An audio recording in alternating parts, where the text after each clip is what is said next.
Chapter 3 A Caucus Race and a Long Tail. They were indeed a queer-looking party that assembled on the bank, the birds with draggled feathers, the animals with their fur clinging close to them, and all dripping wet, cross, and uncomfortable. The first question, of course, was how to get dry again. They had a consultation about this, and after a few minutes it seemed quite natural to Alice to find herself talking familiarly with them, as if she had known them all her life. Indeed, she had quite a long argument with the Lory, who at last turned sulky and would only say, "I am older than you, and must know better." And this Alice would not allow without knowing how old it was, and as the Lory positively refused to tell its age, there was no more to be said. At last the Mouse, who seemed to be a person of authority among them, called out, "Sit down, all of you, and listen to me. I'll soon make you dry enough." They all sat down at once in a large ring, with the Mouse in the middle. Alice kept her eyes anxiously fixed on it, for she felt sure she would catch a bad cold if she did not get dry very soon. "Ahem!" said the Mouse, with an important air. "Are you all ready? This is the driest thing I know. Silence all round, if you please. William the Conqueror, whose cause was favoured by the Pope, was soon submitted to by the English, who wanted leaders, and had been of late much accustomed to usurpation and conquest. Edwin and Morcar, the Earls of Mercia and Northumbria—" "Ugh!" said the Lory, with a shiver. "I beg your pardon?" said the Mouse, frowning, but very politely. "Did you speak?" "Not I," said the Lory, hastily. "I thought you did," said the Mouse. "I proceed. Edwin and Morcar, the Earls of Mercia and Northumbria, declared for him, and even Stigand, the patriotic Archbishop of Canterbury, found it advisable—" "Found what?" said the Duck.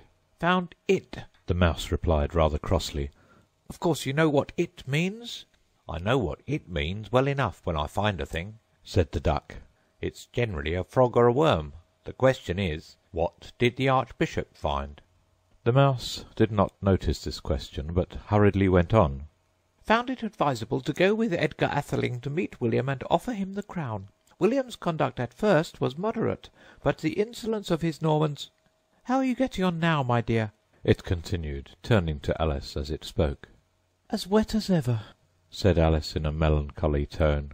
"It doesn't seem to dry me at all." "In that case," said the Dodo solemnly, rising to its feet, "I move that the meeting adjourn, for the immediate adoption of more energetic remedies." "Speak English," said the Eaglet.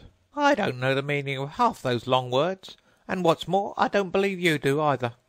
And the Eaglet bent down its head to hide a smile. Some of the other birds tittered audibly.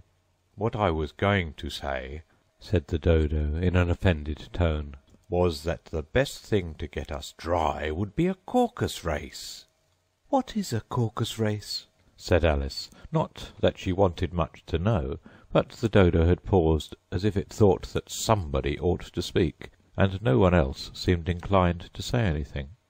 "Why," said the Dodo, "the best way to explain it is to do it." And as you might like to try the thing yourself, some winter day, I will tell you how the Dodo managed it. First it marked out a race-course, in a sort of circle.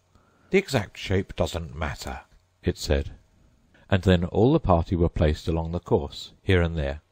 There was no 1, 2, 3, and away, but they began running when they liked, and left off when they liked, so that it was not easy to know when the race was over. However, when they had been running half an hour or so, and were quite dry again, the Dodo suddenly called out, "The race is over!" And they all crowded round it, panting, and asking, "But who has won?" This question the Dodo could not answer without a great deal of thought, and it sat for a long time with one finger pressed upon its forehead, the position in which you usually see Shakespeare in the pictures of him, while the rest waited in silence. At last the Dodo said, "Everybody has won, and all must have prizes." "But who is to give the prizes?" quite a chorus of voices asked. "Why, she, of course," said the Dodo, pointing to Alice with one finger, and the whole party at once crowded round her, calling out in a confused way, "Prizes! Prizes!" Alice had no idea what to do, and in despair she put her hand in her pocket and pulled out a box of comfits. Luckily the salt water had not got into it. and handed them round as prizes. There was exactly one apiece all round. "But she must have a prize herself, you know," said the Mouse. "Of course," The Dodo replied very gravely. "What else have you got in your pocket?" He went on, turning to Alice. "Only a thimble," said Alice sadly. "Hand it over here," said the Dodo.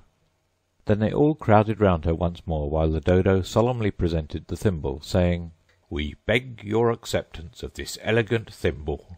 and when it had finished this short speech, they all cheered. Alice thought the whole thing very absurd, but they all looked so grave that she did not dare to laugh, and as she could not think of anything to say, she simply bowed, and took the thimble, looking as solemn as she could. The next thing was to eat the comfits. This caused some noise and confusion, as the large birds complained that they could not taste theirs, and the small ones choked and had to be patted on the back. However, it was over at last, and they sat down again in a ring, and begged the Mouse to tell them something more. "You promised to tell me your history, you know," said Alice. "and why it is you hate C and D," she added in a whisper, half afraid that it would be offended again.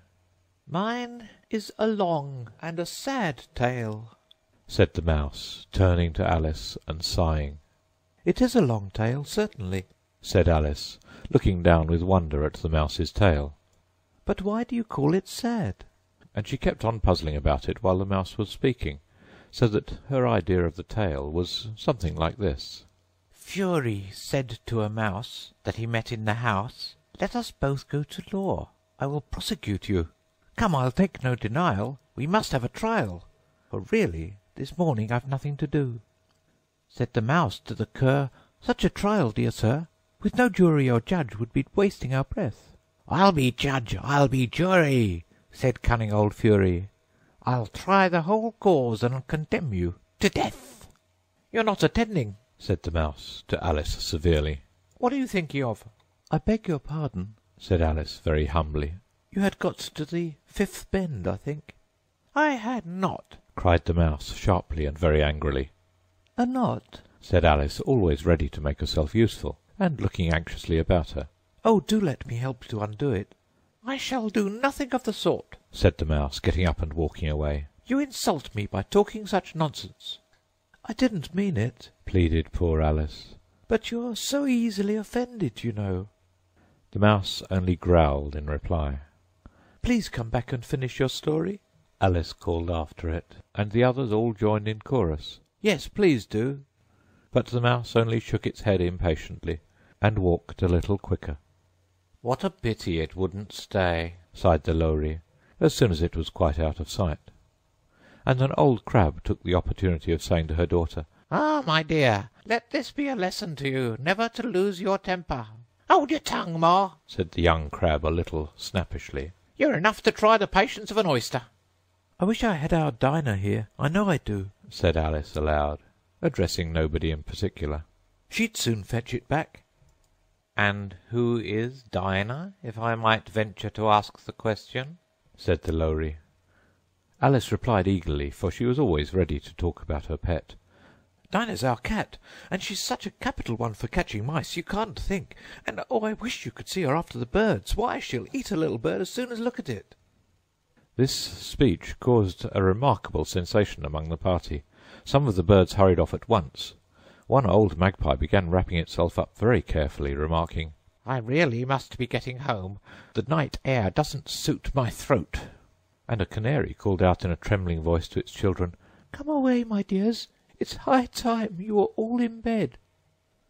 On various pretexts they all moved off, and Alice was soon left alone. "I wish I hadn't mentioned Dinah," she said to herself in a melancholy tone. "Nobody seems to like her down here, and I'm sure she's the best cat in the world. Oh, my dear Dinah, I wonder if I shall ever see you any more." And here poor Alice began to cry again, for she felt very lonely and low-spirited. In a little while, however, she again heard a little pattering of footsteps in the distance, and she looked up eagerly, half hoping that the Mouse had changed his mind, and was coming back to finish his story.